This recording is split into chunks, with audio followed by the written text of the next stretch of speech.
Pregoneros, bienvenidos a una nueva transmisión más. Es un placer estar nuevamente con ustedes. Servidor Ian Rodríguez, transmitiéndoles desde el día de hoy. Nos encontramos en este miércoles 12 de junio del 2024. Si nos estás viendo por primera vez, muchísimas gracias por tu tiempo y por tu espacio. Solamente pido tu apoyo con la suscripción para que cada día podamos ser más en esta gran familia pregonera.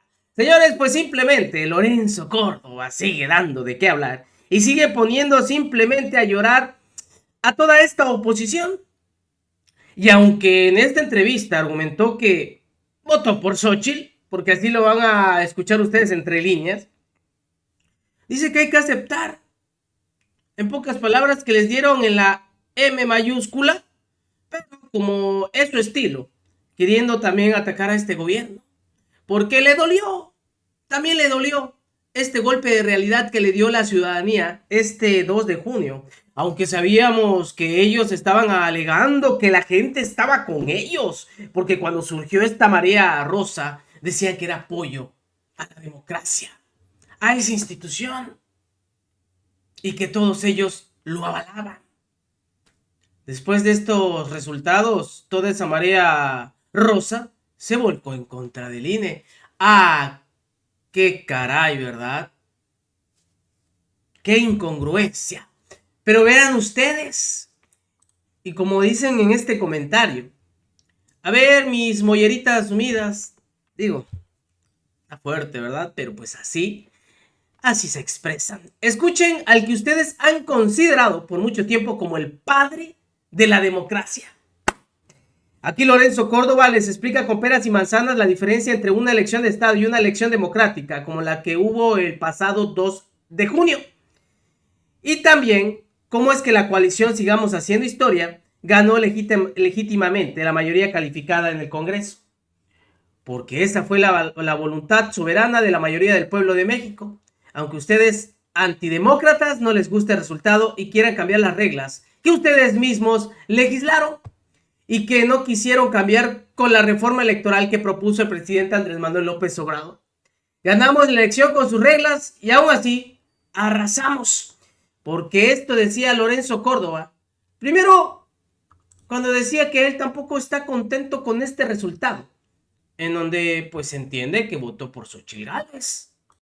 Se ha constatado en el voto por voto, casilla por casilla, que ocurre cada vez en los cómputos distritales, en estas proporciones muy amplias, que todo el discurso del fraude es un fraude. El único fraude en materia electoral que hemos tenido ha sido el fraude del discurso del fraude. Porque lo que acaba ocurriendo de los recuentos es que se convalida lo que los ciudadanos contaron en la noche. Sí, hay algún error. Pues, hombre, son ciudadanos que están cansados después de 10, 12 horas operando la casilla. Pero son errores y no benefician a nadie. Entonces, yo creo que hay que empezar a desmontar, de veras.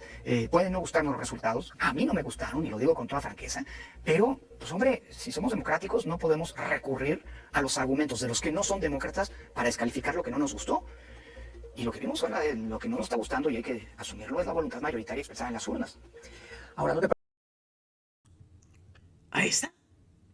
Pero ¿qué fue lo que dijo el señor Lorencito Córdoba? Escuchen ustedes. La contundencia del triunfo de Morena fue tal que la falta de equilibrios no explican los resultados. Hay que reconocer que hay mucha gente que votó, incluso sin recibir programas sociales, incluso sin ver las mañaneras, que votó por Morena. Y esa gente hay que respetarla si somos verdaderos demócratas. La gente votó en libertad en general, y ni siquiera estos desequilibrios pueden explicar el margen de ese triunfo. Ese triunfo lo explica que la gente optó como, no sé si por las buenas o malas razones, pero optó así. Además de que, por cierto, por las razones que haya sido, yo creo que hay que respetar el voto de la ciudadanía, ¿no? Has planteado que la democracia requiere de demócratas, y sin duda que también esos demócratas, en la manera en cómo se conducen y en la manera en cómo reaccionan, también hablan mucho de ellos, y desde luego habla de la democracia que tenemos. En días recientes se ha escuchado fraude electoral, ni siquiera días recientes, horas después de la elección, fraude electoral, elección de Estado, se vino manejando durante toda la campaña, pero también has dicho que hay que cuidar justamente los términos. ¿Estuvimos o estamos en esos linderos? ¿Fraude electoral? ¿Estamos ante un fraude electoral? ¿Estamos ante una elección de Estado? Mira, déjame arrancar. Yo creo que puede parecer una discusión nominalista, ¿sí? de designaciones, de definiciones, pero yo creo que es un problema mucho más estructural. Cuando uno habla al menos para mí, hablar de elección de Estado significa las elecciones que habían antes de que transitáramos a la democracia. Es decir, para mí elecciones de Estado son aquellas en las que el gobierno organiza la elección y la organiza a modo, en donde el gobierno es juez y parte, en donde el gobierno define quiénes son los que van a contar los votos, como lo hacía el prisma autoritario del presidencialismo del siglo XX. Es decir, quienes eran los funcionarios de casilla eran normalmente parte de las estructuras del partido, porque quien los definía era desde arriba la Secretaría de Gobernación. Y además son elecciones en donde el gobierno da los resultados, o sea, computa los votos, da los resultados y si no les gustan los manipula. Eso para mí es una elección de Estado. Hoy no tuvimos una elección de Estado. Quien organizó las elecciones fue un órgano autónomo, quienes contaron los votos, como el INE, con sus problemas, pero que demostró una enorme capacidad operativa. Ahí están los resultados. Los conteos rápidos fueron tan precisos que, aunque todavía no tenemos los resultados de los cómputos distritales, el cómputo legal de los votos, no hay una sola de las estimaciones que hizo el Comité Técnico del Conteo Rápido del INE respecto de la cual, de los rangos de votación, respecto de los cuales no haya caído lo que dice el PREP exactamente en el centro.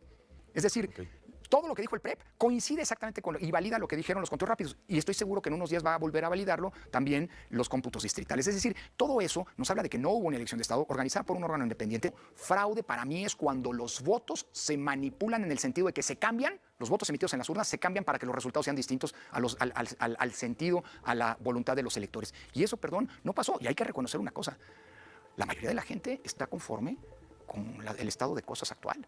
¿Sabes qué se ha constatado en el voto por voto, casilla por casilla, que ocurre cada vez en los cómputos distritales, en estas proporciones muy amplias?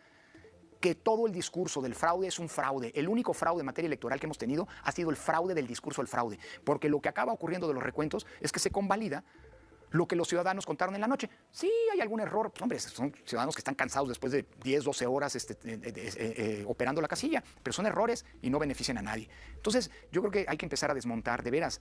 Pueden no gustarnos los resultados. A mí no me gustaron, y lo digo con toda franqueza, pero, pues hombre, si somos democráticos no podemos recurrir a los argumentos de los que no son demócratas para descalificar lo que no nos gustó.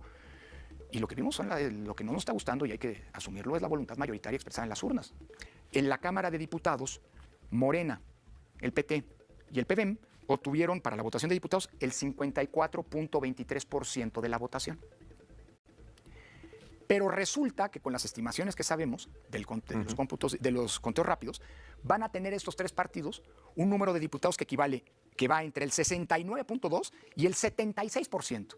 Es decir, con un 54-55% de la votación, estos partidos van a tener, en el mejor de los casos, una sobrerepresentación de 17% y en el peor de los casos de más de 20, de 21%. ¿Y el 8%? Es que como la Constitución dice que ningún partido puede tener una sobrerepresentación de más de 8 puntos, pues aquí se cuenta a Morena como un partido, al PT como otro partido y al Verde como otro partido. 8 y 8 son 24. Claro. Decía el consejero Quib Espadas, un poco reprochando este planteamiento, se hizo hace unas horas en la sesión de apertura de los cómputos distritales, decía que no le tenían que reprochar a la algo que en su momento PAN y PRI no modificaron la Constitución. Fíjense ustedes, dice el alto ahí, porque esa es la realidad. Así es como lo marca la Constitución, es 8 por partido y son 3. 8 por 3, 24. Y eso es lo que andan lloriqueando, pues si es que están con sus reglas, las que ellos pusieron. Pero como ya no les conviene, como la gente ya no vota por ellos, ahora sí se sienten muy afectados. Ahora sí existe esa sobrerepresentación. Y es la que anda alegando cada día Marquito Cortés y sale a llorar en Twitter y bla, bla, bla. Pero bueno, soporten, porque es la voluntad de la ciudadanía. Y es así como lo estipularon. Eso, ustedes no lo quisieron tocar. Hacer esta reestructura, esta reforma electoral. Pues ahora ténganse a las consecuencias. Y ya dejen de estar llorando. O más bien, de estar dando pena ajena. Porque también iniciaba con esto Lorencito. Y en tercer lugar, bueno, los resultados están ahí, hablan por sí solos. Entonces creo que no podemos, creo que hubo quienes no logramos, me incluyo, entender cuáles eran los principales valores que para la gente estaban presentes al momento de emitir su voto.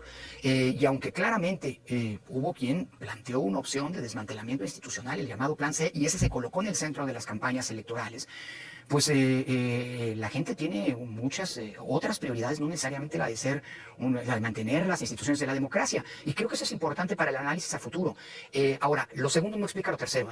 Es decir, la contundencia del triunfo de Morena fue tal que digamos, la falta de equilibrios no explican los resultados. Hay que reconocer que hay mucha gente que votó, incluso sin recibir programas sociales, incluso sin ver las mañaneras, que votó por Morena.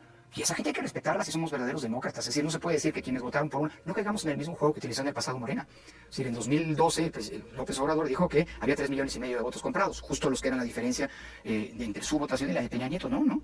La gente votó en libertad en general, y ni siquiera estos desequilibrios pueden explicar el margen de ese triunfo. Ese triunfo lo explica que la gente optó, y optó como, no sé si por las buenas o malas razones, pero optó así. Pensábamos que las cifras de muertos por la pandemia, el incremento de la violencia, la catástrofe en materia de salud y educativa, que iban a tener un peso. No, para mucha gente, para la mayoría de la gente, eso no significó, no fue determinante para orientar su voto. Y terminaría, Francisco, diciéndote una última cosa. A pesar de que el triunfo de Morena es contundente y claro, tampoco se trata de que este país, o de asumir que este país es un país monocolor. O sea, hubo 4 de cada 10 mexicanos que no votaron por Morena. Y qué bueno, porque existe una minoría y existe oposición. Y a esto le llamamos democracia, más no una dictadura como han querido pintar estos de la derecha. Nos vemos, señores, que sigan pasando un excelente día. Servidor Irving Rodríguez, transmitiéndoles desde su canal. Recuerden, la información está ahí y depende de todos nosotros el pregonarla. Nos vemos en una siguiente emisión.